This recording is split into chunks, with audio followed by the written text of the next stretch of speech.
Hey guys, welcome back to the channel. So today we got another shop talk video, and today's video is going to be discussing used parts for your vehicle. So before we go ahead and get into this topic, guys, if you guys haven't subscribed to the channel, hit the subscribe button down below and definitely smash that like button because it helps the channel out. And with that said, let's go ahead and get started on today's video. So today's topic is going to be used parts, guys, and in my general field of automotive, there are occasions where you have to get used parts or a customer will supply a used part just because it makes more sense in the terms of availability and pricing, and even in the terms of being able to find something. There's sometimes older cars out there that you just can't find the parts for. Sometimes you have to go used, and it's happened to me quite a few times where I either have to use a used part because of money saving reasons, parts availability, let's say they don't make that certain part anymore or whatever the case might be. And in today's video, we're going to be discussing the way I like to use these types of parts and in what scenarios. And it's hopefully going to be a quick video here. But to start off with, the only way that I will typically use a used part would be if the customer is requesting it. Now, even though a customer is requesting it, I'm not necessarily just going to say, hey, if that's what you want, that's what you'll get. It would have to make sense as far as the part. If you came in here and said, I want a used taillight, to be quite honest with you, I'm probably not going to be able to do anything for you because it just makes no sense. Now, if you're talking about a taillight that costs $3,000 brand new and a used aftermarket one is like $250, that may be a little bit of a different scenario. But if you're just talking about your average run-of-the-mill, taillight that you could buy for $100 and you're just trying to save, $50 on it, I mean, I'm not gonna go out of my way to source that. I'll normally tell a customer like, hey, I can't really get that for you. If you want to go get one used and bring it to me, I'll put it on, but other than that, I'm not gonna go extreme on it. I like to reserve the times of using used parts mainly for really big items, things like differentials. The best example of this is about a year ago, I had a Chevy truck in here. It was an older Chevy Astro, and the rear differential basically went out on it. And when it went out, the gear wound up cracking the differential case. So it made no sense for me to get a newer style case or try to source one because they weren't available at that time.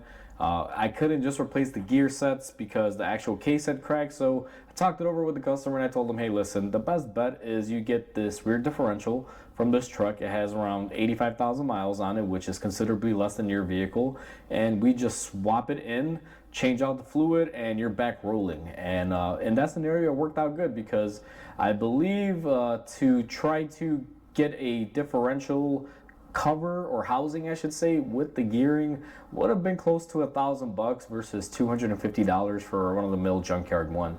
And they're all too common. They're everywhere. So in that scenario, it actually helps out and it works out because I get the vehicle serviced and running and the customer's happy, and it's not that big of a deal to source the parts.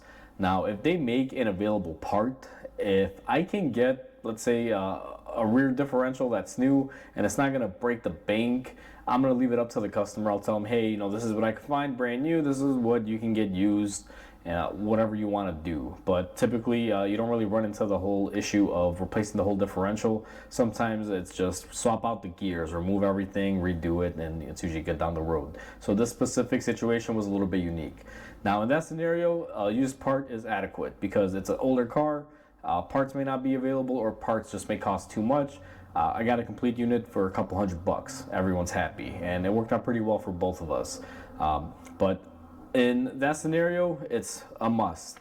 Now, in a scenario where, let's say, you're just being cheap, and let's say you just want to get, bring me like a used control arm or something, probably not a good idea, especially in the regards of there's only certain parts that I would use that are from a junkyard or used parts.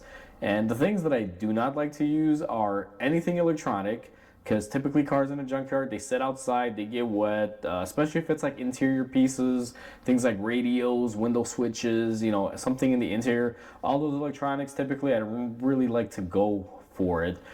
Thankfully, I haven't ran into too many issues where people need something from the interior. Most of the stuff that I've ran into has been like, bigger mechanical parts like engines, transes, differentials, things like that.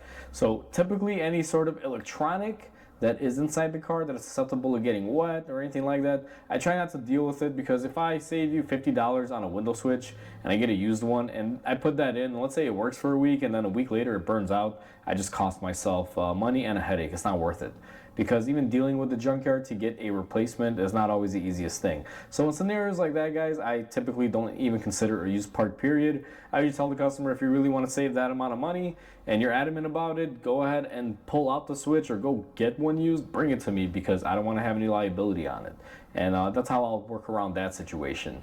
The only times I really recommend it, I mean, like I said, no electronics. And even though I said interior wise, even sometimes exterior wise, like let's say you need an ABS control module or something of that nature, like a PCM. Even those I'm a little bit hesitant. Unless it's something that's hard to find and you can't get it, I would probably stay away from things like that. Now, I've gone to junkyards before to take connectors and wiring harnesses and things like that. As long as those aren't damaged and don't look in rough shape, I've gone to a junkyard just to take off an ABS connector because the one on the car is damaged and you can't find them. You just got to go source one. In that scenario, just play it by ear and see what condition the part is that you're taking off the car. But in those situations, there's not really a whole lot. The connector can't really break down or anything. You know if it's good or bad right off the bat. But sometimes you could buy a PCM and you may not know if it's good or bad, or what the issue is.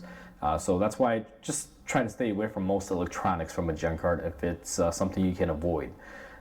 Mainly, I would only consider parts, things like body parts, mechanical parts like engines, transits, and differentials, like I mentioned earlier.